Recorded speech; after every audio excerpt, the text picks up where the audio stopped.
നമ്മൾ ഇന്നലെ പഠിച്ചത്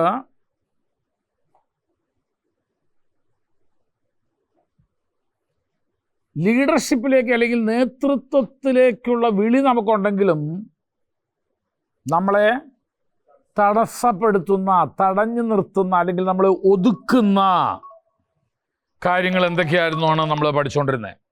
എന്തെല്ലാം കാര്യങ്ങളാണ് നേതൃത്വത്തിലേക്ക് ഒരു വ്യക്തി വിളിക്കപ്പെട്ടിട്ടുണ്ടെങ്കിലും തിരഞ്ഞെടുക്കപ്പെട്ടിട്ടുണ്ടെങ്കിലും ബോധ്യമുണ്ടെങ്കിലും അവന് നേതൃത്വത്തിലേക്ക് എത്താൻ കഴിയാതെ വണ്ണം അവനെ തളച്ചിടുന്ന അല്ലെങ്കിൽ അവനെ ഒതുക്കുന്ന കാര്യങ്ങൾ എന്തൊക്കെയാണെന്നാണ് നമ്മൾ പഠിച്ചുകൊണ്ടിരുന്നത്. അതിന് നമ്മളിട്ട പേരെന്തുവാണെന്നറിയാമോ? നമ്മെ ഒതുക്കുന്ന അടപ്പുകൾ. ഓരോരുത്തരും ഒതുക്കാനായിട്ട് ഓരോരുത്തരും ഓരോ അടപ്പിട്ടുണ്ട്. അപ്പോൾ ഇന്നലെ നമ്മൾ കുറേ കാര്യം പറഞ്ഞു. എന്തുവാ? നീ ഒരു പെണ്ണാ, നീയൊന്നും അങ്ങനെ ചെയ്യാൻ പാടില്ല. ഇന്ന് പെണ്ണ് ചെയ്യാത്ത ഒന്നുമില്ല.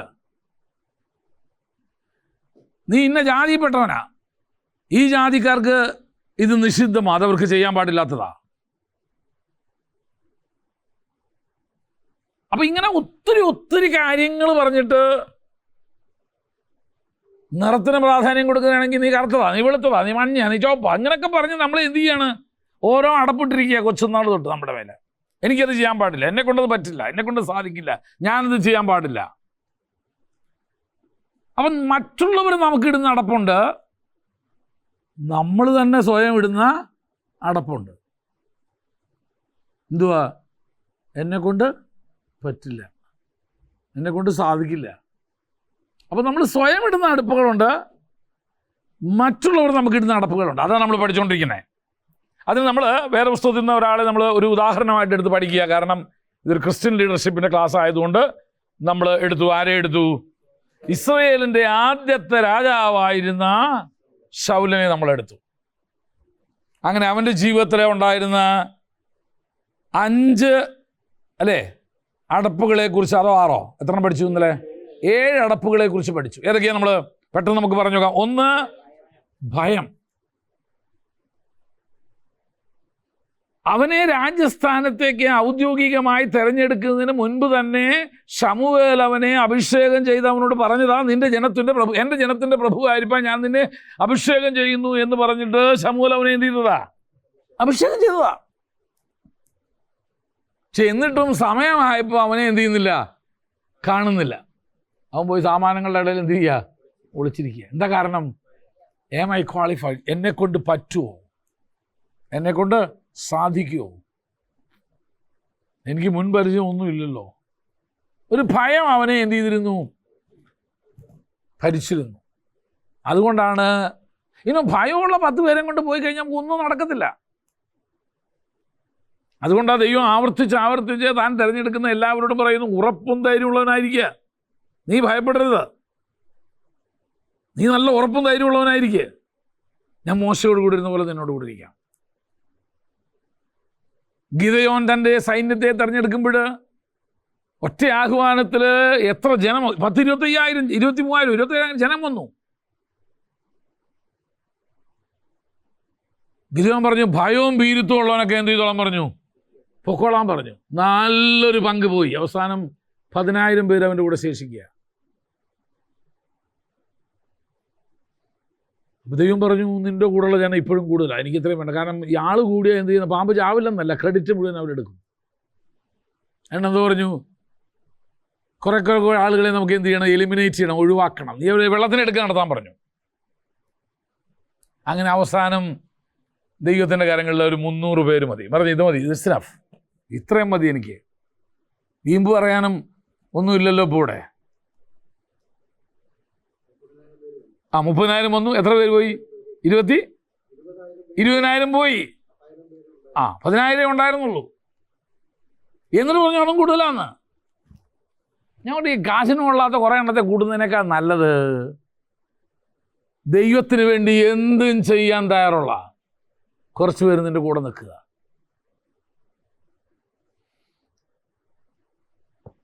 അപ്പം ആ ആദ്യത്തെ 20,000 പേരെ ഭരിച്ചിരുന്നത് എന്തുമായിരുന്നു? ഭയമായിരുന്നു. പുള്ളി ആകെ ഒരു കാര്യം പറഞ്ഞല്ലോ, ഭയവും ഭീരുത്വവും ഉള്ളവർ എന്ത് ചെയ്യട്ടെ, ഗിലെയാദ് പർവ്വതം വിട്ടുപോകട്ടെന്നേ പറഞ്ഞു. വേറൊന്നും പറഞ്ഞില്ല. 6 അടി ഉയരമുള്ള മാത്രം ഇവിടെ നിന്നാൽ മതി എന്ന് പറഞ്ഞില്ല. 5.75 ഇവിടെ നിന്നാന്ന് പറഞ്ഞില്ല. ഒന്നും പറഞ്ഞില്ല. ഭയവും ഭീരുത്വവും ഉള്ളവർ, അതാ അല്ലേ, അതാ അവിടെ ഉപയോഗിച്ചേക്കുന്നത്. ഭയവും ഭീരുത്വവും ഉള്ളവർ ഗിലെയാദ് പർവ്വതം വിട്ടുപോകാൻ പറഞ്ഞു. എന്താ കാരണം? ഞാൻ ഇന്നലെ പറഞ്ഞു, if you are controlled with fear, ഭയമാണ് നിന്നെ ഭരിക്കുന്നതെങ്കിൽ നിന്നെ അത് നിർവീര്യനാക്കി കളയും. നിനക്കൊന്നും ചെയ്യാൻ പറ്റില്ല. നീ ആകെ എങ്ങനെ എന്താ അറിയാമോ, ഫ്രീസ് ആവുക എന്ന് പറയും, മരവിച്ചു പോവുക. അങ്ങനെയുള്ളവരും കൊണ്ട് പോയിട്ട് എന്നാ കാര്യമുള്ളത്? ആരെങ്കിലും എന്നെ തല്ലുന്ന കണ്ടപ്പം നിങ്ങൾ കണ്ടങ്ങ് മരവിച്ച് നിന്നാ നിന്നെ കൂടെ കൊണ്ടുപോയിട്ട് ബോഡി ഗാർഡായിട്ട് കൂടെ കൊണ്ടുപോയിട്ട് വല്ല കാര്യമുണ്ടോ? സാറിന് തല്ലാണ് അപ്പോഴത്തേനും എനിക്ക് ആകെ എന്തായി, ഞാൻ ആകെ അങ്ങ് മരവിച്ചു പോയി. ഭയം, അതായിരുന്നു ശൗലിൻ്റെ ആദ്യത്തെ പ്രശ്നം. രണ്ടാമത് നമ്മൾ പറഞ്ഞു എന്തുവാ? അക്ഷമ എന്ന് പറഞ്ഞാൽ എന്താ അറിയുമോ? ദൈവത്തിൻ്റെ സമയം വരെ കാത്തിരിക്കാനുള്ളൊരു ക്ഷമയില്ലായ്മ. അവർക്ക് ഇപ്പം വേണം. ഈ ചില പിള്ളേരുടെ കൂട്ടാ. അന്ന് ഞാനൊക്കെ കുറെ കരയട്ടെന്ന് പറയും, ഇവിടെ കിടന്ന് കരയട്ടെന്ന് പറയും. വാശി കൊണ്ട് എൻ്റെ അടുത്ത് എന്തെങ്കിലും നേടാമെന്ന് ആരും വിചാരിക്കണ്ട, വെറുതെയാ. ദൈവത്തിൻ്റെ സമയം വരെ കാത്തിരിക്കാൻ നമ്മൾ തയ്യാറായിരിക്കണം. ഒരു ധൃതിയും വേണ്ട. തമ്പുരാൻ പറഞ്ഞിട്ടുണ്ട്, എനിക്ക് എൻ്റെ ഒരു വാഗ്ദത്ത, വെട്ടുക്കിളിയും തുള്ളനും തിന്നു കളഞ്ഞത് ഞാൻ നിനക്ക് തരാമെന്ന് പറഞ്ഞിട്ടുണ്ട്. പിന്നെ എന്നാ വേണം? ദൈവം നേരമൊക്കെ പോയി എന്ന് പറഞ്ഞാൽ വേണ്ടാന്നേ. 23 വയസ്സായപ്പോൾ നീ ജോലിക്ക് കയറുമ്പോൾ വേണമെങ്കിൽ 5,000 രൂപയ്ക്കായിരിക്കും ശമ്പളം കയറുന്നത്. 30 നിനക്ക് ജോലി കിട്ടിയില്ലായിരിക്കും. 30-ാം വയസ്സിൽ കർത്താവ് നിന്നെ ജോലിക്ക് കയറുന്നത് 25,000 രൂപ ശമ്പളത്തിനായിരിക്കും. പോരേന്നാ. 23 വയസ്സിൽ 2,000 കിട്ടി, 3,000 കിട്ടി, ഇങ്ങനെ പോകുന്നതിനേക്കാളും നല്ലത് 30-ാം വയസ്സിലായിരിക്കും ജോലി കിട്ടിയിട്ടുണ്ടാവുക. പക്ഷെ ആദ്യം കിട്ടിയ ശമ്പളം തന്നെ എത്ര? 30,000 രൂപ. വെട്ടുക്കിളിയും തുള്ളനും തിന്ന് കളഞ്ഞൊക്കെ എന്ത് ചെയ്തു? നിനക്ക് മടക്കി കിട്ടി. ദൈവം അങ്ങനത്തെ ദൈവമാണ്.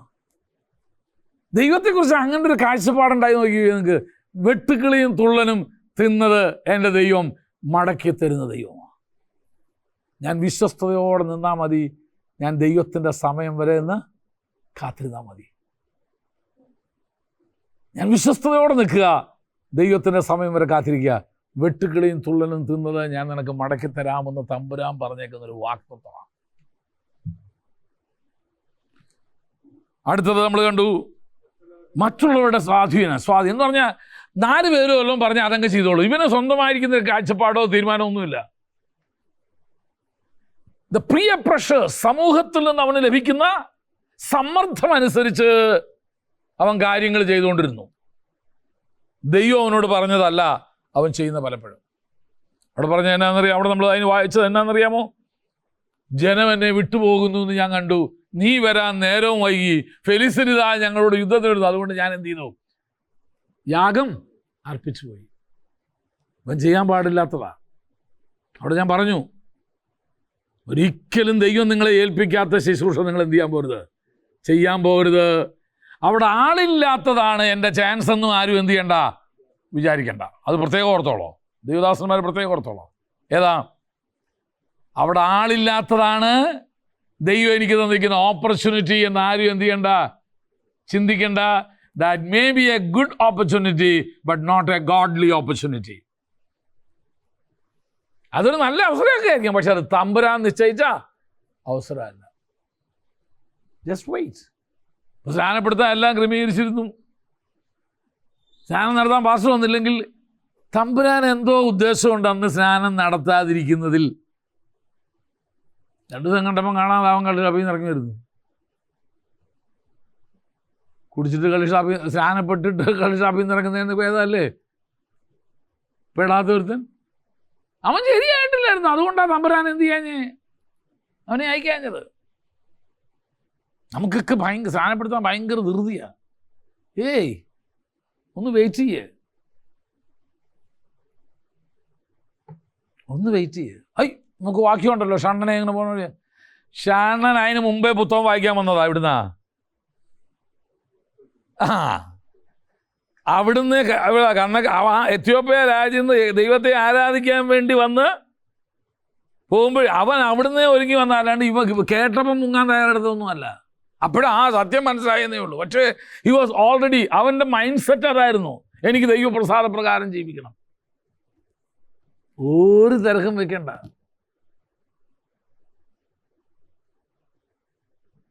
എനിക്ക് നല്ല ഓർമ്മയുണ്ട്. എനിക്കൊന്നും അധികം പ്രായമൊന്നുമില്ല, എങ്കിലും ചില കാര്യങ്ങൾ നല്ല ഓർമ്മയുണ്ട്. ഒരാൾ പെട്ടെന്ന് അപ്പച്ചൻ്റെ അടുത്ത് വന്നു. ഒരു കത്തോലിക്ക സഭയിൽ നിന്ന് വന്ന ഒരാളാണ്, വളരെ അറിയപ്പെട്ട ഒരാളാണ്, പേര് വരാതിരിക്കാൻ വേണ്ടി ഞാൻ ശ്രമിക്കുന്നുണ്ട്. ഒന്ന് അപ്പച്ചനോട് പറഞ്ഞു, എനിക്ക് അടുത്ത ആഴ്ച സ്നാനപ്പെടണമെന്ന് പറഞ്ഞു. ഇന്നത്തെ പോലൊന്നുമല്ല. അപ്പച്ചൻ പറഞ്ഞു, നീ ഒരു 3-4 ആഴ്ച ആരാധനയ്ക്ക് വാ, എന്നിട്ട് ഇതിനൊക്കെ ഒരു പ്രോട്ടോക്കോളുണ്ട്. അന്ന് അപ്പച്ചന് പ്രോട്ടോക്കോളൊന്നും ഉപയോഗിക്കാനൊന്നും അറിയത്തില്ല ആ പദം. നീ ഒരു 3-4 ആഴ്ച ആരാധനയ്ക്ക് വാ, എന്നിട്ട് സ്നാനപ്പെടുത്താമെന്ന് പറഞ്ഞു. പുള്ളിക്ക് പിടിച്ചില്ല. പുള്ളി വേറെ എവിടെയാണ്ട് പോയി എന്ത് ചെയ്തു, ഉടനെ പോയി പൊങ്ങി. അവിടെ ഒരു ആത്മാവിനെ കിട്ടിയ സന്തോഷത്തിൽ പുള്ളിയെ പിടിച്ച് മുക്കി. കുറച്ച് നാളൊക്കെ പെന്തിക്കോസ് ചെയ്യുന്നു. അവസാനം പെന്തിക്കോസിൽ നിന്ന് പുള്ളി പ്രതീക്ഷിച്ച തന്മയൊന്നും കാണുന്നില്ലെന്ന് കണ്ടപ്പോൾ ബ്രദറിൽ പോയി. കുറച്ചാൾ ബ്രദറിൽ നിന്നു. അപ്പോൾ അകത്ത് പെന്തിക്കോസും പുറത്ത് ബ്രദറും ആകുമ്പോൾ എത്ര നാൾ നിൽക്കും? ചാൻസ് കിട്ടുമ്പോഴൊക്കെ ഇടയ്ക്ക് ഈ പെന്തക്കോസിൻ്റെ ഇതൊക്കെ വന്നു. അപ്പം ബ്രദറുകാരും കൈവിട്ടു. അപ്പം വീണ്ടും എന്ത് ചെയ്തു, പെന്തക്കോസി വന്നു. പെന്തക്കോസി വന്നപ്പോഴത്തേന് ഇയാൾ കുറേ നാൾ ബ്രദറിൽ നിന്ന ചായവും ഉണ്ടല്ലോ, ആ മണവും ചൂരും ഉണ്ടല്ലോ.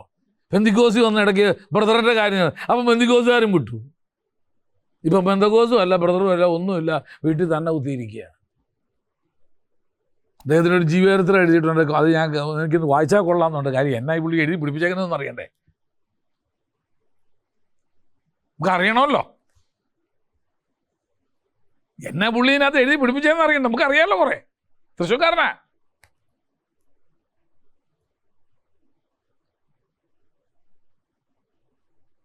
പിയർ പ്രഷർ, ഒരാൾ നിർബന്ധിക്കുന്നു എന്ന് കാണുമ്പോൾ അതനുസരിച്ച് എന്ത് ചെയ്യരുത്, എടുത്തിയാടി ഒന്നും ചെയ്യുമൊന്നും വേണ്ട. അങ്ങനെ ചെയ്ത് ഒന്നും നേരെ ആയിട്ടില്ല, അനുഭവത്തിൽ നിന്നും കൂടെ പറയുന്നു. കുറച്ച് സമയമൊക്കെ കൊടുക്കുക.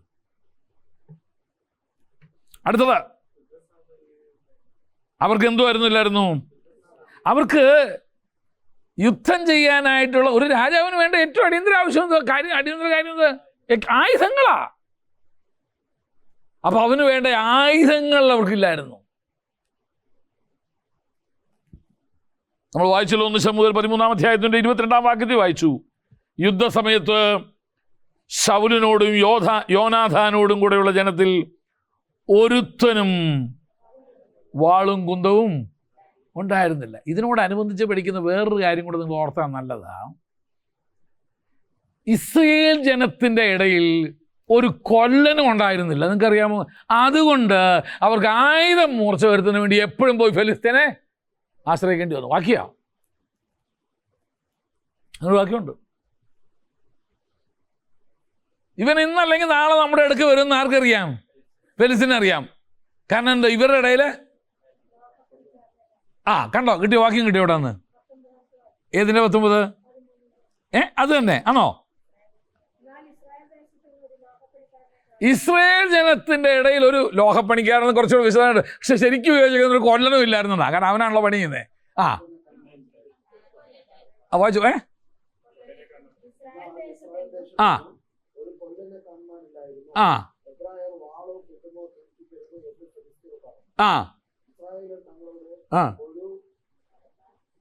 ഒരു കലപ്പ മൺവെട്ടി കാച്ചിപ്പാൻ ആരുടെ അടുക്ക് ചെന്നു? ഇവന് ആയുധവും ഇല്ല, ഉള്ള ആയുധത്തിന് മൂർച്ച വരുത്താനും അറിയത്തില്ല. അതിന് പറ്റിയൊരാരും ഇല്ല. അപ്പൊ നമ്മുടെ ആത്മീയ അർത്ഥത്തിൽ വരുമ്പോൾ എന്തുവാ അതിനർത്ഥം? നമ്മളെ മൂർച്ച കൂട്ടാനും നമ്മളെ ഒന്ന് അടിച്ച് നിരത്താനും പരിപ്പ് ഒന്നൊക്കെ പറ്റിയ ഒരുത്തനും ഇതിൻ്റെ ഇടയിൽ ഇല്ല. എല്ലാം ഈ സോപ്പിട്ട് വർത്താനം പറയുന്നവരേ ഉള്ളൂ. ബ്രദർ നന്നായിരിക്കുന്നു, ബ്രദർ എന്തോ ബ്രദർ സൂപ്പറായിട്ട് ബ്രദർ. ആയുധം മൂർച്ച കൂട്ടണമെങ്കിൽ എന്ത് ചെയ്യണം? പഴിപ്പിച്ച് അടിച്ചേ പറ്റൂ. കൊല്ലൻ്റെ ഇടങ്ങനെ പോയിണ്ടോ? പോണം. രണ്ട് രീതിയിൽ മൂർച്ച വരുന്നവരുണ്ട്. രാഗി മൂർച്ച വരുന്നവരുണ്ട്, അടിച്ച് പഴുപ്പിച്ച് മൂർച്ച വരുന്നവരുണ്ട്. അതും അറിയത്തില്ല. ഈ ബൈബിൾ സ്കൂൾ എന്തോത്തിനാ? ആയുധം ഉണ്ടാക്കാനാ. പാസ്റ്റേഴ്സ് മീറ്റിംഗ് എന്തോത്തിനാ? മൂർച്ച വരുത്താനാ. പാസ്റ്റേഴ്സ് മീറ്റിംഗിൽ Bible school, pastors meeting Bible സ്കൂളല്ല. പാസ്റ്റേഴ്സ് മീറ്റിംഗ് എന്തിനാ വെച്ചേക്കുന്നതെന്ന് അറിയാമോ? അടിച്ച് എന്ത് ചെയ്യാനാ? പാരത്തി മൂർച്ച വരുത്തി വേണം വിടാനായിട്ട്. അതിനാ പാസ്റ്റേഴ്സ് മീറ്റിംഗ് വെച്ചേക്കുന്നത്. അതിന് ചിലർക്ക് ഒരു പാസ്റ്റേഴ്സ് മീറ്റിംഗ് വരാൻ പറ്റില്ല. ഒന്ന് ഈ വാരിക്ക് തൂക്കട, അല്ലെങ്കിൽ ഇയാൾക്ക് തലവേദന, ആകെയുള്ള എണ്ണം ഇത്രയേ ഉള്ളൂ. അതിൻ്റെ അർത്ഥം തന്നെ എനിക്ക് മൂർച്ച വരുന്നതിൽ വലിയ താല്പര്യം. അവിടെ ഇരുന്നോ, നിന്നെ കൊണ്ട് കാശിന് ഗുണമില്ലല്ലോ, ഒരു പ്രയോജനവും ഇല്ല. ഇസ്രായേൽ ജനത്തിനെ പറ്റിയൊരു വലിയ പരാജയം അതാ. ഏതാ? ഇത് ഉള്ളവരും ഇല്ല, അത് മൂർച്ച വരുത്താൻ പറ്റിയ പാർട്ടികളും ഇല്ല. അതെല്ലാം ഫെലിസന്മാരാ. അതിനൊക്കെ ഇന്നും വേണമെങ്കിൽ ആരെ എടുക്കണം? നമ്മൾ ഫെലിസന്മാരെ വിളിക്കണം. ഒരു കാലത്ത് കേരളത്തിൽ പറ്റിയൊരു വലിയ പരാജയം എന്ന് പറയുന്നത് നമുക്ക് ദൈവശാസ്ത്രപരമായ പുസ്തകങ്ങൾ നമുക്കില്ലായിരുന്നു. അതിനെല്ലാം ഒന്നെങ്കിൽ ബാപ്റ്റിസ്റ്റുകാരനെ പോയി അന്വേഷിക്കണം, അല്ലെങ്കിൽ ബ്രദറുകാരനെ പോയി അന്വേഷിക്കണം. അപ്പോൾ അവനകത്ത് എഴുതുന്ന മുഴുവൻ എന്തോ അവൻ്റെ പ്രധാന ചിന്താഗതിയല്ലേ എഴുതുള്ളൂ, അവരുടെ ഉപദേശങ്ങളാണ് പഠിപ്പിക്കുന്നത്. ഇത് വായിച്ചുകൊണ്ടാണ് ഇവൻ എന്ത് ചെയ്യുന്നത്? ഒരു കാര്യം തീരുമാനിച്ചു, ഇല്ലില്ലില്ലില്ല, നമ്മുടെ ഇടയിൽ 4 കൊല്ലന്മാരെ ഉണ്ടാക്കുക തന്നെ. അങ്ങനെ ദൈവശാസ്ത്രത്തിന് ആദ്യം പുസ്തകം എഴുതിയ ചില അവരുടെ അറിവ് വെച്ചോ, വലിയ ഗ്രീക്കും ഇതൊന്നും അവർക്ക് അറിയത്തില്ലല്ലോ, അറിവ് വെച്ച് എഴുതിയ കുറച്ച് ആളുകളുണ്ട് നമുക്ക്. അതിലൊന്നാ പറങ്ങാമൂട്ടി ചാക്കോച്ചൻ എന്ന് പറയും. പേര് പോലും കേട്ട് കാണത്തില്ല നിങ്ങളാരും. പുള്ളി ഒരു അപാര സാധനമായിരുന്നു. രണ്ടാമത്തേതാണ് T G Ummachan. P H D ഒന്നുമില്ല അവർക്കാർക്കും, പക്ഷേ ദൈവശാസ്ത്രത്തിൽ അവരൊക്കെ ദൈവശാസ്ത്രത്തിൻ്റെ പുസ്തകങ്ങൾ എഴുതിയവരാ. പിന്നെയാണ് കുറച്ചുകൂടെ ഒരു ആധികാരികമായി ഗ്രീക്ക് ഹീബ്രു ഒക്കെ എഴുതിയതാണ് എം വി ചാക്കോ സാറ്. അതാണ് OMകാർ പബ്ലിഷ് ചെയ്തിരിക്കുന്ന ദൈവശാസ്ത്രം എന്നുള്ളത്. അതിന് മുമ്പേ എഴുതിയ 2 ഉണ്ട് അപ്പുറത്ത്. പറങ്ങാമൂടി ചാക്കോച്ചൻ്റെ ആരും കണ്ടുപോലും കാണത്തില്ല. അത് വായിക്കേണ്ട ചില പുസ്തകങ്ങളാണ് പുള്ളിയുടെ. നമ്മുടെ ലൈബ്രറി കാണാം അദ്ദേഹത്തിന് 1-2 ക്രൈസ്തവ സഭ സിയോനിൽ നിന്ന് കണ്ടു പറയേണ്ട ഒരു പുസ്തകമുണ്ട് ഇവിടെ. പുള്ളി എഴുതിയ കുറച്ച് പുസ്തകങ്ങളുണ്ട്. ഒരു മനുഷ്യനെ വകവയ്ക്കാത്തൊരു മനുഷ്യനായിരുന്നു ഇയാൾ. CPM ഇറങ്ങിയത് അതുകൊണ്ട് വചനം വെള്ളം പോലെ അറിയാം. എന്തായിരുന്നു കുഴപ്പം അതുവരെ? നമുക്ക് ഇതിൻ്റെ ഇടയിൽ ഒരു കൊല്ലനുമില്ല, മൂർച്ച വരുത്താൻ ആരുമില്ല. ആ കുറവ് തീർക്കാനാ ഇപ്പം നിങ്ങളെയൊക്കെ എഴുന്നേൽപ്പിക്കുന്നത്. ആ കുറവ് തീർക്കാൻ വേണ്ടിയാ. ഒരു ചാൻസ് കിട്ടിയാൽ എവിടെയെങ്കിലും ദൈവദിനം പഠിപ്പിക്കുന്ന അനുഭവമുള്ള ദൈവദാസന്മാർ കിട്ടിയാൽ പോയിരുന്ന് കേൾക്കണം. ശരിയായിരിക്കും, നീ അതിനൊക്കെ വലിയവനായിരിക്കുന്നേ. പക്ഷെ എവിടെങ്കിലും ഒന്ന് അടിച്ച് പരത്തി നമ്മളെ ഒന്ന് നേരെയാക്കാൻ ഉണ്ട്. ഒരടി നമുക്ക് കിട്ടും ഉറപ്പാണ് മൂർച്ച വരാനായിട്ട്. അന്നേരം പിണങ്ങി ഒന്ന് എഴുന്നേറ്റ് പോവല്ലേ, നിന്നെ മൂർച്ചയുള്ളവനാക്കി തീർക്കാൻ വേണ്ടിയാണ്. ഇസ്രായേൽ ജനത്തിന് പറ്റിയ ഏറ്റവും വലിയ, ശൗലിനെ പറ്റിയ ഏറ്റവും വലിയ പരാജയം, കുന്തവുമില്ല വാളുമില്ല, ഉള്ളതൊട്ട് മൂർച്ച വരുത്താൻ ആരുമല്ല. പിന്നെ അപ്പോൾ എന്തുവാ, ഓരോരുത്തൻ താൻ ബോധിച്ചു പോലെ. അവൻ്റെ അടുത്ത പരാജയം എന്തുവായിരുന്നു?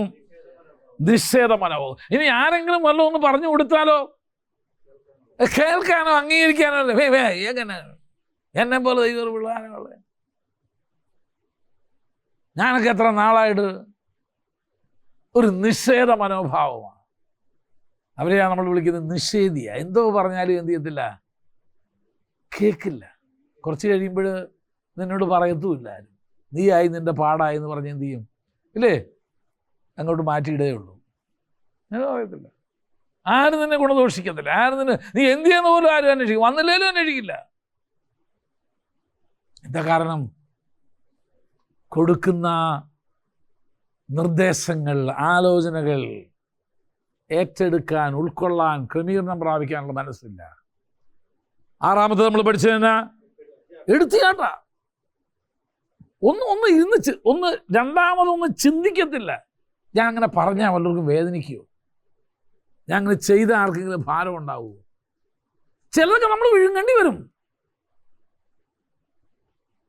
തീർച്ചയായിട്ടും വിഴുങ്ങേണ്ടി വരും. കുടുംബജീവിതത്തില്, സഭാജീവിതത്തില്, കൂട്ടു ശുശ്രൂഷന്മാരുടെ മധ്യത്തില് നമുക്ക് കാണുന്നതെല്ലാം പറയാൻ പറ്റില്ല. എടുത്തിയാടി ഒന്നും ചെയ്യാൻ പറ്റില്ല. നമുക്ക് എടുത്തിയാടി പ്രതികരിക്കാൻ ഒക്കത്തില്ല. അങ്ങനത്തെ സ്വഭാവം നിനക്കുണ്ടെങ്കിൽ നിന്റെ മേലൊരു അടപ്പ് കിടപ്പുണ്ട്. നിനക്ക് വളരാനൊക്കത്തില്ല, ഉയരാനൊക്കത്തില്ല, നിനക്ക് ഉയർച്ച പ്രാപിക്കാനും പറ്റില്ല. ഇതൊക്കെ വല്ലതും ഉണ്ടെങ്കിൽ എടുത്ത് തന്നെ എടുക്കാൻ പറ്റില്ലെങ്കിൽ ഭാര്യയോട് എടുത്ത് കളയാൻ പറ. അവരെ കൊണ്ട് ആരെ കൊണ്ടും പറ്റില്ലെങ്കിൽ ഞങ്ങൾ ഒന്നിച്ച് വലിച്ച് നമുക്കങ്ങ് എടുത്ത് കളയാം. ചില അടപ്പ് കൂടണമെങ്കിൽ നമ്മളെ തന്നൊന്നും പറ്റത്തില്ല. ചില അടപ്പ് കൂടാൻ നമുക്ക് കുറേ പേരുടെ സഹായം വേണ്ടി വരും. അടുത്തത് നമ്മൾ കണ്ടത്, അവനുണ്ടായ അടുത്ത ഒരു വലിയ ബലഹീനത, അല്ലെങ്കിൽ അവൻ്റെ ഒരു പൊങ്ങച്ചക്കാരനാണ്, ഒരു പോങ്ങനായിരുന്നു അവൻ. എന്തെങ്കിലും ഉദാഹരണം പറഞ്ഞു. എന്തുവാ? പ്രസംഗിക്കാൻ സമയം കിട്ടിയില്ലെങ്കിൽ എൻ്റെ പേര് നോട്ടീസ് വെച്ചാൽ മതി. പ്രസംഗിക്കാൻ സമയം കിട്ടിയില്ലല്ലോ, പേര് നോട്ടീസ് ഉണ്ടായാൽ മതി. പോങ്ങൻ. അവനെ അതാ വിളിക്കാം. അവനെ റവറൻഡ് എന്നല്ല വിളിക്കണ്ട, പോങ്ങൻ തോമസ് എന്ന് വേണം വിളിക്കാൻ അവനെ. ഇല്ല, എന്നാ അധികാര കൊതിയ, എന്നാ കസേര കൊതിയ. എനിക്കൊരു കസേര ഇവിടെ ഇട്ടില്ല, ഇരുന്നില്ലേലും അവിടെ ഇട്ടേച്ചാൽ മതി.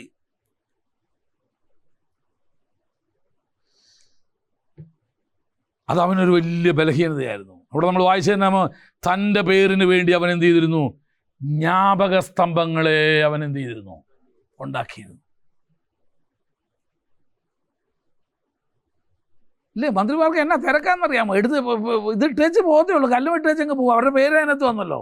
ചില കല്ലൊക്കെ അവിടെ കിടന്നിട്ട് എത്ര കൊല്ലമായിന്നറിയാമോ? അവരുടെ പേര് വന്നാൽ മതി അതിനകത്ത്. ഞാൻ ചോദിച്ചിട്ട്, അങ്ങനത്തെ എന്തെങ്കിലും എവിടെങ്കിലും അങ്ങനത്തെ ഒരു ആഗ്രഹം നമ്മുടെ ഉള്ളിൽ തലപൊന്തി കിടപ്പുണ്ടോ? എവിടെങ്കിലും? അത് നിന്നെ തടയുന്ന ഒരടപ്പ. നിനക്ക് വളരാനൊക്കില്ല, ഒരിക്കലും വളരാനൊക്കില്ല. ദൈവം അത് വെറുക്കുന്നു എന്ന് അതാണ് നമ്മൾ അവസാനം പറഞ്ഞു നിർത്തിയത് അല്ലേ? ദൈവം അത് വെറുക്കുന്നു. അതിൻ്റെ രണ്ട് കാര്യങ്ങൾ നമ്മൾ വേറെ പുസ്തകത്തിൽ നിന്ന് എടുത്തു. ഒന്ന്, നമുക്കൊരു പേരുണ്ടാക്കുക എന്ന് പറഞ്ഞ് ബാബേൽ ഗോപുരത്തിന് നിർമ്മാല്ലേ, നമുക്കൊരു പേരുണ്ടാക്കാൻ വേണ്ടി നമുക്ക് എന്ത് ചെയ്യാം? ഒരു വലിയ ഗോപുരം പണിയാം. ദൈവം ഇറങ്ങി വന്ന് അത് കലക്കി കളഞ്ഞു. മറ്റൊന്ന്, ദാനിയേൽ പ്രവചനത്തിൻ്റെ പുസ്തകത്തിൽ നിന്ന് വായിച്ച ബെൽഷസ്സർ രാജാവ് പറഞ്ഞത്, അല്ല നെബൂഖദ്നേസർ രാജാവ് പറഞ്ഞത്, ഇതൊക്കെ ഞാൻ എൻ്റെ മഹാത്മ്യത്തിന് വേണ്ടി, എൻ്റെ പേരിന് വേണ്ടി ഉണ്ടാക്കിയ മഹദിയാം ബാബിലോണല്ലേ. അതിനോടുള്ള ബന്ധത്തിലാണ് ഞാൻ അവസാനം ചിലരെയൊക്കെ മിനിസ്ട്രി നോക്കി എൻ്റെ പേര് നോക്കി കഴിഞ്ഞാൽ എന്തുവാ? അവരുടെ പേരാ കിടക്കുന്നത്, അവരുടെ പേരാ കിടക്കുക.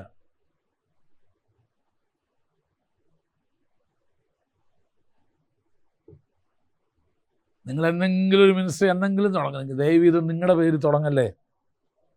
അത് നിങ്ങളുടെ ആയിരിക്കും. തമ്പുരാൻ അതിനകത്ത് ഒന്നും ചെയ്യത്തില്ല, കാരണം അത് തമ്പുരാൻ്റെ മിനിസ്ട്രി അല്ലല്ലോ, നിൻ്റെ പേരല്ലേ.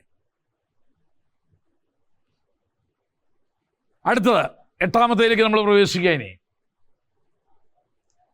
എട്ടാമത്തെ അടപ്പെന്നായിരുന്നെന്നറിയാമോ? അവനെ പരിമിതപ്പെടുത്തിയിരുന്നത് അനുസരണക്കേട്. പറഞ്ഞാൽ കേൾക്കില്ല. അത് നമുക്ക് കൊണ്ടുവരുന്നത്. എത്ര പറഞ്ഞാലും എന്ത് ചെയ്യില്ല? കേൾക്കത്തില്ല. അനുസരണക്കേടെന്ന് പറഞ്ഞ അടപ്പ്. 1 ശമൂവേൽ പുസ്തകം 15-ാം അധ്യായത്തിൻ്റെ 17 മുതൽ 20 വരെയുള്ള വാക്യങ്ങൾ.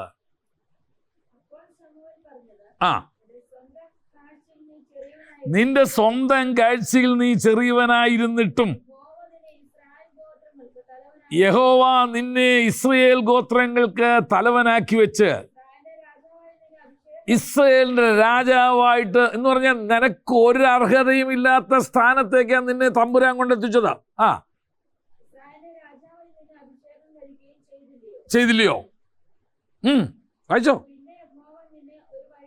പിന്നെ യഹോവ നിന്നെ ഒരു വഴിക്കയച്ച് നീ ചെന്ന് അമാലേക്യരായ പാപികളെ നിർമൂലമാക്കുക എന്ന് നിന്നോട് പറഞ്ഞപ്പോൾ, അവർ നശിക്കും വരെ അവരോട് പൊരുതാൻ പറഞ്ഞപ്പം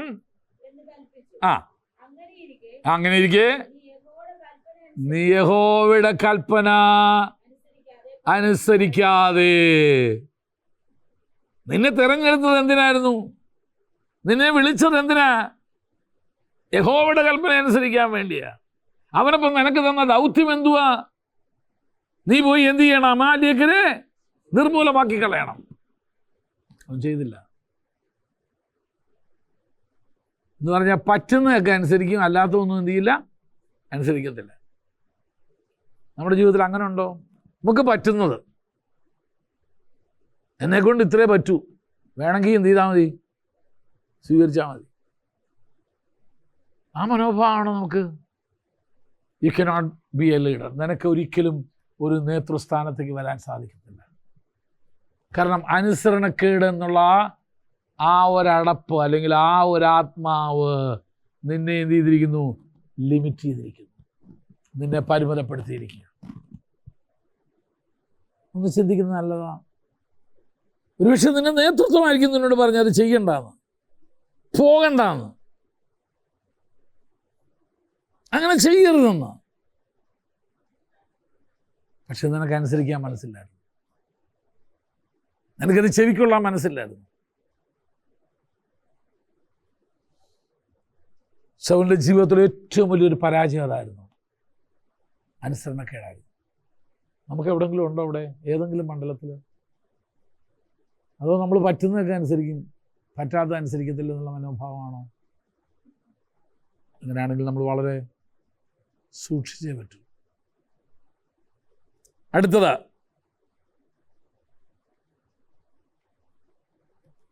അവൻ്റെ അടുത്ത പ്രശ്നം എന്നായിരുന്നു അറിയാമോ? അടുത്ത അടപ്പ് അസൂയ.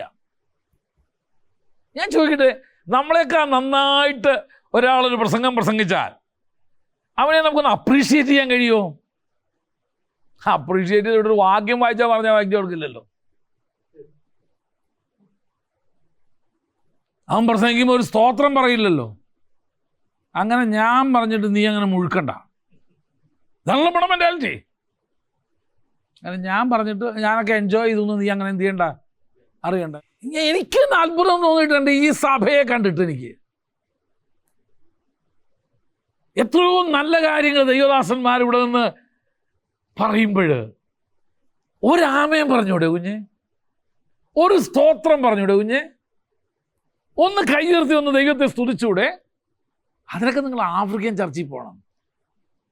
അവരുടെ ഹൃദയത്തെ സ്പർശിക്കുന്ന അവനെ ഇരിക്കില്ല, പിന്നെ അവനെ എഴുന്നേൽക്കും. അവൻ പിന്നെ നമ്മളെ കൊണ്ട് പിന്നെ അങ്ങ് പ്രസംഗിപ്പിച്ചോളൂ അവൻ അവിടെ ഇരുന്ന്. ഇവിടെ പ്രവാചകൻ പറഞ്ഞല്ലേ, ഏകനായി നിന്ന് മുന്തിരിച്ചൊക്കെ എന്ത് ചെയ്യണം, ചവിട്ടണം. എപ്പോഴെങ്കിലും അദ്ദേഹം പറയുന്ന വാക്യം എന്നാന്ന് നമുക്കറിയാം, എന്നാലും നമ്മൾ പുസ്തകത്തിന്റെ സിബ് പോലും തുറക്കില്ല. അത് പറയുമ്പോഴത്തേന് ആ വാക്യം എടുത്തൊന്ന് പറഞ്ഞാൽ എന്നാ, ഇനിയിപ്പോൾ അടുത്ത ആഴ്ച നോക്കി അടിയായിരിക്കും ഇവിടെ എല്ലാവരും കൂടെ. അസൂയ. നന്നായി പാടുന്ന കേട്ടാ, പ്രസംഗിക്കുന്ന കേട്ടാ, പ്രാർത്ഥിക്കുന്ന കേട്ടാൽ എല്ലാം കഴിഞ്ഞ് വെച്ച് പറയാം, ബ്രദർ നന്നായിരുന്നു. ചുമ്മാ സുഖിപ്പിക്കാൻ പറയുന്ന പറച്ചിലല്ല ഞാൻ ഈ പറഞ്ഞേ. നോ, ഞാനെന്നെ വെല്ലുവിളിക്കാം. നിങ്ങൾ എന്താ എനിക്കവിടെ അടങ്ങിയിരുന്നു ഇവിടെ നിങ്ങളെക്കാൾ? I will not do. എൻ്റെ ഹൃദയത്തെ സന്തോഷിപ്പിക്കുന്ന ഒരു വാക്കാണോ, എന്നോട് ഇടപെട്ട ഒരു ഇതാണോ, ദൈവസഭയ്ക്ക് ആവശ്യമുള്ള ഒരു ദൂതാണോ വന്നേ? ആമേൻ കർത്താവേ, ദാറ്റ്സ് ട്രൂ. അത് വാസ്തവമാണ്. പറഞ്ഞു നോക്കുന്നു. അത് ശുശ്രൂഷിക്കുന്നതിന് എന്ത് ആശ്വാസമാണെന്നറിയാമോ? കേൾക്കുന്നവർക്ക് എത്ര ആശ്വാസമാണെന്നറിയാമോ? അതിനേക്കാൾ ഒരു നിൻ്റെ ഹൃദയത്തിന് അത് എത്ര ആശ്വാസമാണെന്നറിയാമോ? ശൗലിന് സഹിക്കാത്തൊരു അസൂയ. വായിക്കാൻ നമുക്ക് 1 ശമൂവേൽ 18-ാം അധ്യായത്തിൻ്റെ 8 മുതൽ 13 വരെയുള്ള വാക്യങ്ങൾ. അപ്പോൾ ശൗൽ ഏറ്റവും കോപിച്ചു, ഈ വാക്ക് അവൻ അനിഷ്ടമായി. ഏത് വാക്ക്? കേട്ടോ, വായിച്ചോ. അവനോ? അവർ ദാവീദിന് 10,000 കൊടുത്തു, എനിക്ക് 1000 മാത്രമേ തന്നുള്ളൂ. ഞാനല്ലേ ഇവിടുത്തെ രാജാവ്, ഞാനല്ലേ ഇവിടുത്തെ. ഇവനേതാ ഇടയ ചെറുക്കൻ? നിനക്ക് തരണമെങ്കിൽ നിന്റെ ശുശ്രൂഷ അതുപോലെ വെളിപ്പെടണ്ടേ കുഞ്ഞേ? അങ്ങനെയുണ്ട് ചില ആളുകൾ. അവർ ദാവീദിന് 10,000 കൊടുത്തു, എനിക്കോ 1000 തന്നുള്ളൂ. സാറിന് 10,000 കൊടുത്തു, എനിക്ക് 1000 തന്നുള്ളൂ. നമുക്ക് മനസ്സിലാവുന്ന ഭാഷയല്ലേ? ദൂത ഞങ്ങൾക്ക് എൻ്റെ പകുതിയെങ്കിലും തന്നൂടെ? എന്തോതിന്? പടച്ചട്ടയിട്ടിരുന്ന് തുടങ്ങിയാനോ? എന്തിനാണ്? പ്രാണനെ ത്യജിച്ച് ഫെലിസ്ത്യന്റെ മുമ്പാകെ നിന്നവൻ ഇവനാടാ. ജീവൻ പ്രണയം വെച്ചേ. നീ ഇവിടുന്ന് എന്തോ കൊണ്ടിരിക്കുകയായിരുന്നു?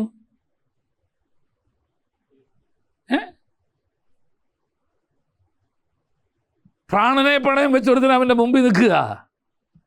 എന്തോ വിളിച്ചോ? നീ ഇങ്ങോട്ട് വാടാ നായ എന്ന് പറഞ്ഞാൽ വിളിച്ചല്ലേ? അങ്ങനെ പറഞ്ഞേ. അവന് 10,000 കൊടുത്തില്ലെങ്കിലല്ലേ അത്ഭുതമുള്ളൂ. നീ അസൂയപ്പെട്ടിട്ടൊന്നും ഒരു കാര്യമില്ല. നിന്റെ അസൂയം കൊണ്ട് നീ കുറച്ചൊക്കെ കഴിഞ്ഞാൽ 1000 പോലും നിനക്ക് കിട്ടത്തില്ല. അസൂയ.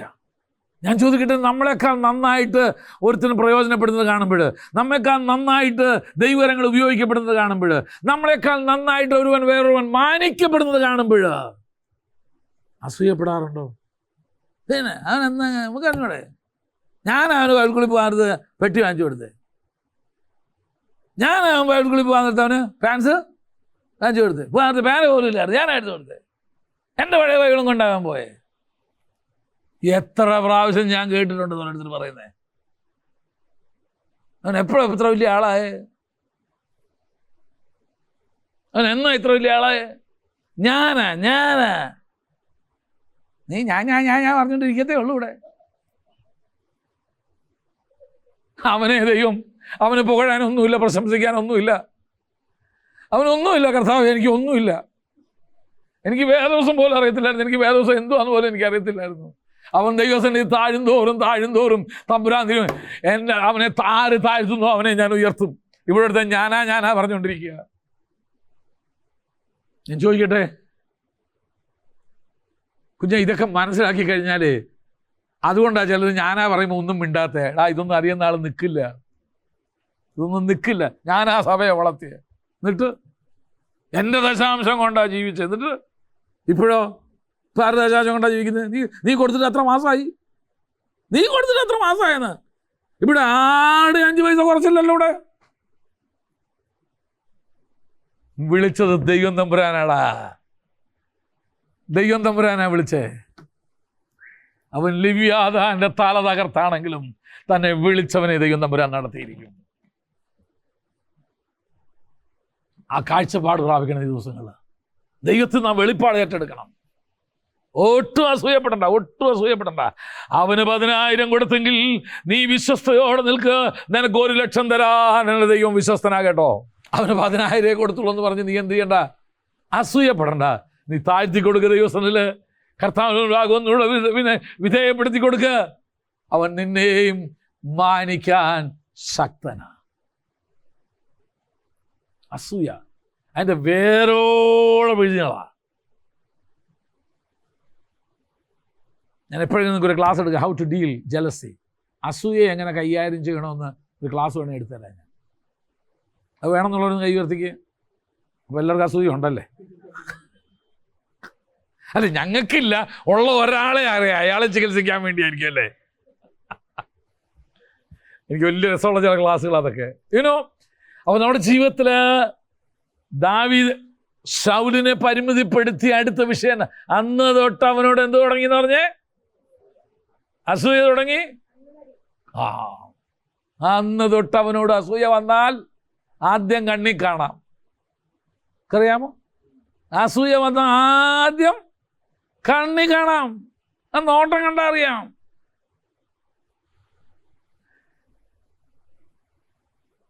ദാക്ഷ്ട്യം വന്നാൽ എവിടെ കാണാം? കണ്ണിലല്ല, വേറെ ദിവസം പറയണം. എനിക്ക് വാക്യം വേണം. അവൻ്റെ മുഖത്ത് വെളിപ്പെടുന്നു എന്നാ പറഞ്ഞേ.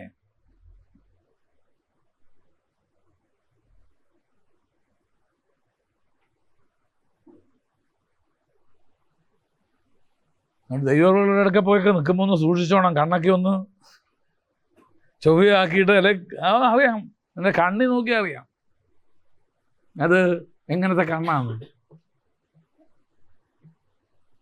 അടുത്തത് 10ാമത്തത് കോപം. 10ാമത്തെ അടപ്പം വരുന്നവൻ്റെ കോപമാ, ഭയങ്കര കോപിഷ്ഠനാ. ഒന്ന് കേൾക്കാൻ പോലും ഒന്നും ഇതിന് മനസ്സ് കാണിക്കത്തില്ല. പറയാൻ തുടങ്ങുമ്പോഴത്തേന് ഇവൻ ഗണിച്ചു കഴിഞ്ഞു. ഇവൻ ഗണിച്ചതിൻ്റെ അയലത്തൂടെ പോലും അല്ലായിരിക്കും മറ്റേത് പോകുന്നത്. പക്ഷെ എന്നാലും ഗണിച്ചു കഴിഞ്ഞു. ഭയങ്കര ആ ഗണിച്ചു കഴിഞ്ഞ ഉടനെ പിന്നെ അതനുസരിച്ച് പിന്നെ പ്രതികരണം വരുന്ന മുഴുവനും. നോക്കാം നമുക്ക്. കോപം എന്ന അടപ്പ്. 1 ശമൂവേൽ 18:10-11 വായിച്ചോ. അവൻ അരമനയ്ക്കകത്ത് ഉറഞ്ഞു തുള്ളിക്കൊണ്ടിരിക്കുക എന്ന് പറഞ്ഞാൽ എൻ്റെ അടുത്ത് ഉറഞ്ഞു തുള്ളുക എന്ന് പറഞ്ഞാൽ എന്തുവാ? സഹോദരിമാർക്ക് നല്ലപോലെ അറിയാം, കലി തുള്ളുക. ആണുങ്ങളെ ഞാൻ വളരെ അപൂർവമായിട്ടേ കണ്ടിട്ടുള്ളൂ ഉറഞ്ഞു തുള്ളുക. എന്നെ പിന്നെ കാണിക്കുന്നതെന്ന് പോലും ഒരു പിടിയില്ല. കാരണം ചിലതിന് കോപം വന്നാൽ പിന്നെ യക്ഷിയായിട്ടാ മാറുന്നേ. എന്തുവാ ഇത്? ഉറഞ്ഞതുള്ള അങ്ങോട്ട് പോകുന്നു ഇങ്ങോട്ട് പോകുന്നു, അതറിയുന്നു ഇതറിയുന്നു, അങ്ങനെ പറയുന്നു. എന്നാ പിന്നെ എന്തുവാ ഇത്? ശൗലിന്റെ മേൽ വ്യാപരിച്ച ആത്മാവാ നിന്റെ മേൽ വ്യാപരിക്കുന്നത്. എന്തോ വാക്യം ഒന്നുകൂടെ വായിച്ചത് നിങ്ങള്? ദുരാത്മാവ് ശൗലിന്റെ മേൽ വന്ന് അവൻ അരമനയ്ക്കകത്ത് എന്ത് ചെയ്യാ? ഉറഞ്ഞതുള്ളു. ചില വീട്ടിൽ നിന്ന് നിങ്ങൾ പതിവില്ലാത്ത ശബ്ദത്തിൽ പാട്ട് കേൾക്കുന്നെങ്കിൽ ശ്രദ്ധിച്ചോ, അകത്താരോ ഉറഞ്ഞുള്ളുന്നാ. പുറത്ത് കേൾക്കുന്നത് എത്ര നല്ലവൻ യേശു വരണമെന്നായിരിക്കും, പക്ഷെ അകത്ത് അവിടെ ചിലത് ഉറഞ്ഞു തുള്ളുന്ന അതിൻ്റെ അർത്ഥം. പറയും നമ്മള്, ഇടി പതുക്കെ കേക്കട്ടെ 4 പേര്, എല്ലാം കൂടെ ടൈപ്പ് ചെയ്ത് വെക്കണം. എന്നിട്ട് ശാന്തമായിരിക്കുമ്പോൾ എന്ത് ചെയ്യണം? കേൾപ്പിച്ചു കൊടുക്കണം. ഇതായിരുന്നു നിന്റെ വായിൽ നിന്ന് വന്ന. റെക്കോർഡ് ചെയ്യാവുന്ന മൊബൈൽ ഫോൺ ഉള്ളതിനായിട്ട് സ്തോത്രം. ഉണ്ടായിട്ട് കാര്യമില്ലല്ലോ, അറിയണ്ടേ. നമുക്ക് എനിക്കുള്ള പ്രശ്നം അതാ, റെക്കോർഡ് ചെയ്യാൻ അറിയില്ല. അതുകൊണ്ട് ഭാര്യ പറഞ്ഞുകൊള്ളുന്നല്ല ഞാൻ ഈ പറഞ്ഞത്. ഞാൻ പറഞ്ഞതിൻ്റെ അർത്ഥം എന്താണെന്ന് മനസ്സിലാക്കണം. ഞാൻ പറഞ്ഞു എന്തുവാന്ന് എടി പതുക്കെ പറ, അയൽവാസി കേൾക്കട്ടെ അവർ. അപ്പം ഒന്നുകൂടെ ശബ്ദം കൂട്ടും. അപ്പം പിന്നെ നമുക്ക് ടേപ്പിൻ്റെ ഇപ്പം പിന്നെ ടേപ്പ് റെക്കോർഡില്ലല്ലോ നല്ല വീട്ടിൽ. ഇപ്പം നല്ല പങ്ക് വീടുകളിൽ. പണ്ട് അതായിരുന്നു.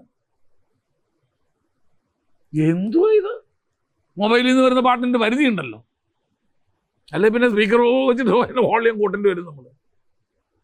ശൗലകത്ത് എന്തുവാ? അരമനയ്ക്കകത്ത് എന്തുവാ? ഉറഞ്ഞതുള്ള എന്തു വിഷയം? എന്തുവാ? ദാവീദിനെ കണ്ടുകൂടാ. വിഷയം എന്തുവാ? സഹോദരന്മാരെ ഞാനൊരു കാര്യം, ഇതിപ്പോൾ ഇവിടെ സഹോദരന്മാർ ഉറഞ്ഞു തുള്ളും എന്നുള്ളതിന് തെളിവാ ഇത്. ചില സഹോദരന്മാരെയൊക്കെ കഷ്ടമാണ് ഉറഞ്ഞു തുള്ളാൻ തുടങ്ങിക്കഴിഞ്ഞാൽ. എനിവേ, അവൻ്റെ അടുത്ത അടപ്പ് അതായിരുന്നു.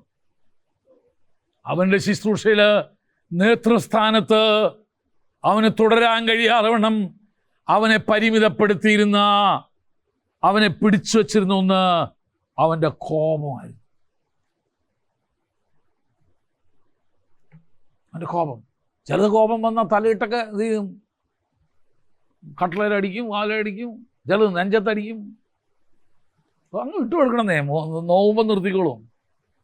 നീ തടയാൻ പോയാൽ അധികം നിനക്ക് കൂടെ കിട്ടും. അതിനേക്കാളും പേര് എന്ത് ചെയ്യുക? ഓടിപ്പോയി ആശുപത്രി കൊണ്ടുപോകണമെന്നല്ലേ. ഒരു കഥ കേട്ടിട്ടില്ലേ? ഒരു സ്ത്രീ വഴക്കുണ്ടാക്കി കഴിഞ്ഞാൽ ഉടനെ പറയും എപ്പോൾ എൻ്റെ ചേട്ടൻ പറയും. ഒരു ഇയാളും തീരുമാനിച്ചു, നീ ചാടണ്ട, ഞാൻ നിന്നെ കൊണ്ടിട്ടേക്കാന്ന് പറഞ്ഞു. കോരി എടുത്ത് അങ്ങോട്ടും കൊണ്ടിട്ട് കൊടുത്തു. എടുക്കാനുള്ളതേ ഉള്ളൂ. ഇതെന്തോ പറഞ്ഞാൽ ഞാൻ ഇപ്പം കെട്ടി ചേട്ടൻ നോക്കിയോ, ഇയാൾ ഇത് കേട്ട് നീ ചാടണ്ട, ഞാൻ നിന്നെ കൊണ്ടിട്ടേക്കാന്ന് പറഞ്ഞ് കൈകൊണ്ടെടുത്ത് അതിനകത്ത് കൊണ്ടിട്ട് എന്നെ കൊല്ലുന്നത്. നീ കെട്ടി വീണ നീ ചാടുന്ന പറഞ്ഞ പിന്നെ എന്തോത്തിനായിരുന്നു എന്നെ പിപ്പിടി കാണിക്കുക. നീ സുഖമൊന്നും അനുഭവിക്കേ. വലിയ വെള്ളമൊന്നും ഇല്ലായിരുന്നു, പുള്ളിക്കറിയായിരുന്നു ഇതിനകത്ത് മുങ്ങിച്ചാവുകയൊന്നും ഇല്ലെന്നറിയാം. മേലാൽ ചോദിച്ചു, ഇനി ഇങ്ങനെ പറയുമെന്ന് ചോദിച്ചു. ഇല്ല, എന്നാ കയറിട്ട് വരാം, കയറി പോരാ. കോപം അത് പിടിച്ചിട്ട് കളയരുത് കേട്ടോ. കാരണം ഇന്ന് നിയമങ്ങളൊക്കെ അവരുടെ സൈഡാ. അതാ പറഞ്ഞു. അടുത്തത്, അപ്പൊ ഇവിടെ കോപം എന്ന അടപ്പായിരുന്നു അവനുണ്ടായിരുന്നത്. 11 വഞ്ചന അല്ലെങ്കിൽ കാപട്യം. തരം കിട്ടിയ ഇവൻ എന്ത് ചെയ്യും? അടിച്ചുകൊണ്ട് പോവും. കാര്യം സാധിക്കാൻ വേണ്ടി ഇവൻ എന്തും ചെയ്തേച്ച് കാര്യം നടന്നു കഴിഞ്ഞാൽ തരം മാറും. അതാ ശൗലിൻ്റെ, അത് അവൻ്റെ ഒരു പ്രകൃതിയാ. എന്താ, ആരാ ഉദാഹരണം പറഞ്ഞുതരാം. 1 ശമൂവേൽ 18-ാം അധ്യായത്തിൻ്റെ 17-ാം വാക്യവും 21 മുതൽ 29 വരെ സംഭവം മാത്രം വായിച്ചോ. വേദസം ആദ്യമായിട്ട് വായിക്കുന്നവരുണ്ടാവും, അപ്പോൾ അവർക്ക് മനസ്സിലായിക്കോട്ടെ എന്തോ സംഭവം എന്നുള്ളത്. അനന്തരം ശൗൽ ദാവീദിനോട്, എൻ്റെ മൂത്ത മോള് മേരബില്ലയോ, ഞാൻ അവളെ നിന്നെ കൊണ്ട് കെട്ടിക്കാൻ തീരുമാനിച്ചിരിക്കുക. നീ ഒരു കാര്യം, നീ ശൂരനായിട്ട് എനിക്ക് വേണ്ടി എന്ത് ചെയ്താൽ മതി? എന്താ, നീ ഇവിടുത്തെ വർഷിപ്പ് ലീഡർ ആയിട്ടിരുന്ന വെച്ചാൽ മാത്രം മതി, എൻ്റെ മോളെ കൊണ്ട് ഞാൻ നിന്നെ എന്ത് ചെയ്തേക്കാം കേട്ടോ. ഇപ്പം മോളില്ലാത്തതുകൊണ്ട് എനിക്ക് ധൈര്യമായിട്ട് പറയാമല്ലോ. നല്ല ഒരുത്തനെ കിട്ടിക്കഴിഞ്ഞാൽ അവനെ പിടിച്ചു കെട്ടാൻ പറ്റിയ ഒരു മാർഗം എന്തുവായിരുന്നു? മോളെ കൊണ്ട് കെട്ടിച്ചേക്കുക. അപ്പൊ ശൗലിൽ എന്താ പറയാ, പറഞ്ഞു, നീ എന്ത് ചെയ്യണം, എൻ്റെ മൂത്ത മോള് മേരബില്ലയോ, പിന്നെ കാണാൻ കൊള്ളാവുന്ന പേര് തന്നെ എന്നെ സുന്ദര പേരാന്നറിയാം അല്ലേ, ഞാൻ അവളെ നിനക്ക് എന്ത് ചെയ്തേക്കാം, ഭാര്യയായിട്ട് തന്നേക്കാം.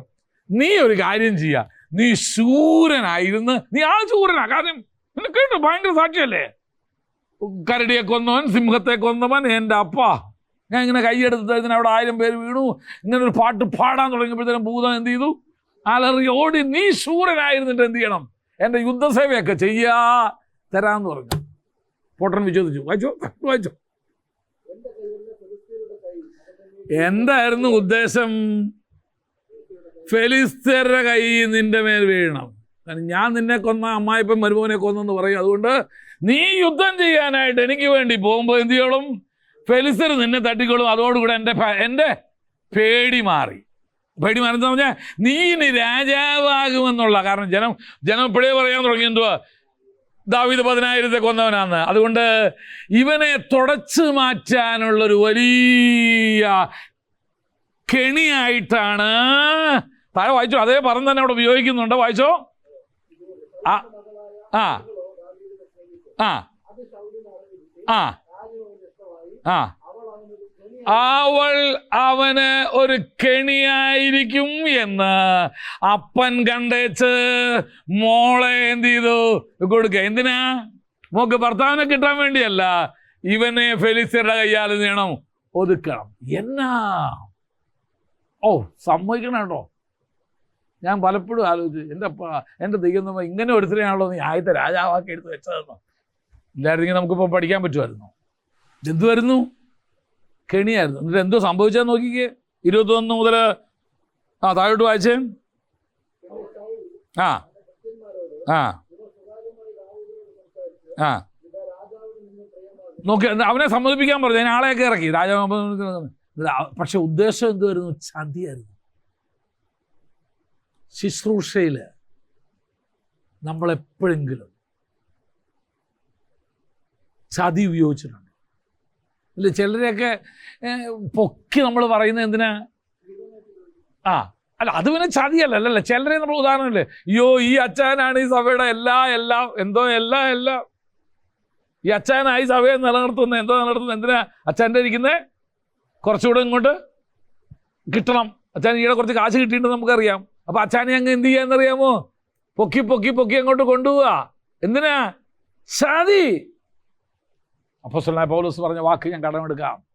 ഞാൻ ദ്രവ്യാഗ്രഹത്തിന്റെ ഉപായം പോലും എൻ്റെ ശുശ്രൂഷയിൽ ഞാൻ എന്ത് ചെയ്തിട്ടില്ല, പ്രയോഗിച്ചിട്ടില്ല. പൗലോസ് പറയുന്നതാണ്, ദ്രവ്യാഗ്രഹത്തിന്റെ ഉപായം പോലും ഞാൻ പ്രയോഗിച്ചിട്ടില്ല. നിങ്ങളുടെ പോക്കറ്റിൽ ഇരിക്കുന്ന 10 രൂപ എനിക്ക് കിട്ടണമെന്ന് വിചാരിച്ചിട്ട് ഞാൻ എന്ത് ചെയ്തിട്ടില്ല, ഒന്നും പ്രയോഗിച്ചിട്ടില്ല. ശൗല് കാപട്യം നിറഞ്ഞൊരു മനുഷ്യനായിരുന്നു. സ്വന്തം മകളെ അവന് കൊടുക്കുന്നതിൻ്റെ ഉദ്ദേശം എന്തോ? ഇപ്പം ഫെലിസ്ത്യൻ്റെ കൈ അവൻ്റെ മേലെന്ത് വീണ് അവനെ എൻ്റെ രാജ്യത്തു നിന്ന് എന്ത് ചെയ്യണം? തുടച്ചു മാറ്റണം. നിങ്ങൾക്കറിയാം, ഒരു ബിസിനസ്സിൽ അവർ ഉപയോഗിക്കുന്ന ഒരു വലിയ ട്രിക്കുണ്ട്. ലീഡർഷിപ്പിലേക്ക് നിങ്ങൾ പറഞ്ഞ് മനസ്സിലാക്കണം. ബിസിനസ്സിലിരിക്കുന്ന ഒരു വലിയ ട്രിക്ക് എന്നാണെന്നറിയാമോ? ഇപ്പം നിങ്ങളൊരു പ്രോഡക്റ്റ് ഇറക്കിയെന്ന് ഒരു സാധനം ഇറക്കിയെന്ന് വിചാരിക്കും. ഉദാഹരണം, നിങ്ങൾ ഒരു മനുഷ്യൻ ദൈനംദിന ആവശ്യമുള്ള ഒരു സാധനം പറഞ്ഞേ, ഏതാ? അല്ല, വെള്ളം വേണ്ട, അല്ല പേസ്റ്റോ അല്ലെങ്കിൽ നീലമോ അങ്ങനെ വല്ലതും ഇറക്കുന്ന വിചാരിക്കുക. അപ്പം നിങ്ങൾക്ക് ഒപ്പോണൻസ് ആയിട്ട്, നിങ്ങൾക്ക് പ്രതിയോഗിയായിട്ട് അപ്പുറത്ത് പലരും ഇതുപോലെ നീളം ഇറക്കുന്ന കൊച്ചു കമ്പനികളുണ്ട്. നിങ്ങൾ എന്ത് ചെയ്യുന്നറിയാമോ? വില കെട്ടി അതങ്ങ് എടുക്കും. അവരുടെ കമ്പനിക്ക് ആകെ 50,000 രൂപ മുതൽ മുടക്കമുള്ളായിരിക്കുമല്ലോ. ശരി, 60,000 രൂപ എന്നേക്കാം തരാൻ പറയും. അവൻ നോക്കിയത് എന്നാണെന്നറിയാമോ? 5 വർഷം കൊണ്ട് ഇവൻ്റെ കമ്പനിയിൽ നിന്ന് ഉണ്ടാക്കി നോക്കുന്ന മുഴുവൻ ഇവിടെ കിട്ടും. ഇനി എൻ്റെ പ്രോഡക്റ്റ് മാത്രമേ ഇവിടെ ഉള്ളൂ. പഴയ നീല കമ്പനി റോബിൻ നീലമൊന്നും ഇപ്പം കിട്ടാൻ പോലും ഇല്ലല്ലോ. ഉണ്ടോ? ഇല്ല. ഉജാല മാത്രമേ ഇപ്പോൾ ഉള്ളൂ. റോബിൻ നീലം ഇല്ല. പിന്നെ വേറൊന്നും ഉണ്ടായിരുന്നല്ലോ, ടിനോപാല് ഇല്ല. പേര് കേൾക്കാനില്ല. ഇതിനെല്ലാം ആര് എന്ത് ചെയ്തു? വൻകിട കമ്പനികൾ വിഴുങ്ങിക്കളഞ്ഞു. വൻ സ്രാവുകൾ വന്ന് ഈ കൊച്ചു കമ്പനികളെ എന്ത് ചെയ്യുന്നറിയാമോ? വിഴുങ്ങും. ഇത് സഭാതലത്തും ഉണ്ട്. സ്വതന്ത്രന്മാരെ എല്ലാവരും എന്ത് ചെയ്യുന്നറിയാമോ? പോയി വിലക്കിങ്ങെടുക്കും.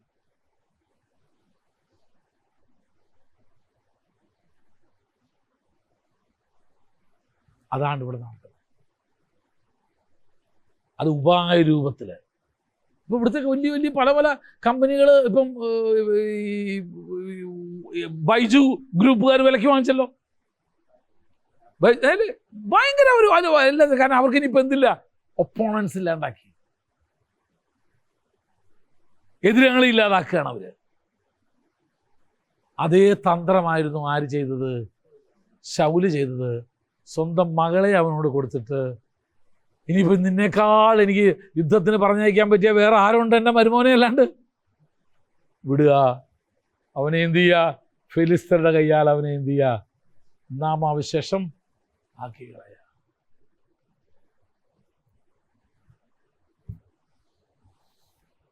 വഞ്ചന പറയുന്നത് എന്നാന്ന് നോക്കി. 1:18-17 വായിച്ചേ. 1:18-17. ആ ആ ആ ആ ആ എൻ്റെ കൈയല്ല, ഫെലിസ്ത്യരുടെ കൈ അവൻ്റെ മേൽ വീഴുവാനിട വരട്ടെ. ഞാനൊരു കാര്യം പറയാം. ചിലരൊക്കെ ചിലത് ഓഫർ ചെയ്യുന്നെങ്കിൽ വളരെ സൂക്ഷിച്ചോണം. ചതിയാ അതിൻ്റെ പുറകിൽ. നിനക്കറിയത്തില്ല, പിള്ളവായി കള്ളമില്ലെന്ന് പറഞ്ഞു, നിനക്കറിയില്ല, നീ ഇതൊന്നും കണ്ടിട്ടില്ല. അതുകൊണ്ട് അങ്ങനെ ഒത്തിരി പെട്ടിട്ടുണ്ട് ഞാൻ, കണ്ടമാനം ചതിയപ്പെട്ടു. നമുക്കറിയില്ലായിരുന്നു. കാരണം ഇതിനകത്തെ അടിയും ഇതിനകത്ത് ഗുസ്തിയൊന്നും അറിയത്തില്ലായിരുന്നു. കാരണം വേറെ വല്ലയിടത്തൊക്കെ ആയിരുന്നു. അറിയാത്തതിന് ദൈവത്തിന് സ്തോത്രം. അതുകൊണ്ട് ഇന്നും ദൈവകൃപയിൽ നിന്ന് പോകുന്നു. അറിഞ്ഞിരുന്നെങ്കിൽ പലപ്പോഴും വഞ്ചിക്കപ്പെടില്ലായിരുന്നു. ഈ 11 നടപ്പുകളായിരുന്നു ശൗലിൻ്റെ പരാജയത്തിന്, വീഴ്ചയ്ക്ക് കാരണം. നാളെ ഞാൻ പഠിക്കാൻ പോകുന്നത് ദാവീദിന്റെ ജീവിതത്തെ എടുത്ത് നോക്കാൻ പോവാ. ദാവീദ് അവൻ്റെ ജീവിതത്തിൽ നിന്ന് എടുത്തു മാറ്റിയ അടപ്പുകൾ എന്തൊക്കെയാണ്? മനസ്സിലായെന്ന് തോന്നുന്നു. ഇത് ശൗലിനെ പരിമിതപ്പെടുത്തിയ അടപ്പുകൾ. ഇതുപോലെ തന്നെ ദാവീദിന്റെ ജീവിതത്തിലുണ്ടായിരുന്നു കുറേ അടപ്പുകൾ. അവൻ ഓരോന്നായിട്ട് അതിനെ എന്ത് ചെയ്തു? തെറിപ്പിച്ച് കളഞ്ഞു. നാളെ നമ്മൾ അതായിരിക്കും പോകുന്നത്. ദാവീദ് തൻ്റെ ജീവിതത്തിൽ നിന്ന് എടുത്തു മാറ്റിയ അല്ലെങ്കിൽ തെറിപ്പിച്ച് കളഞ്ഞ അടപ്പുകൾ. ഇത് രണ്ടും നമുക്ക് വേണം. അടപ്പ് എന്തുവാന്ന് ആദ്യം അറിയണം. എന്നാലല്ലേ നമുക്ക് അതിനെ എന്ത് ചെയ്യാൻ പറ്റത്തുള്ളൂ? എടുത്ത് മാറ്റാനായിട്ട് പറ്റത്തുള്ളൂ. നമുക്ക് നോക്കാം.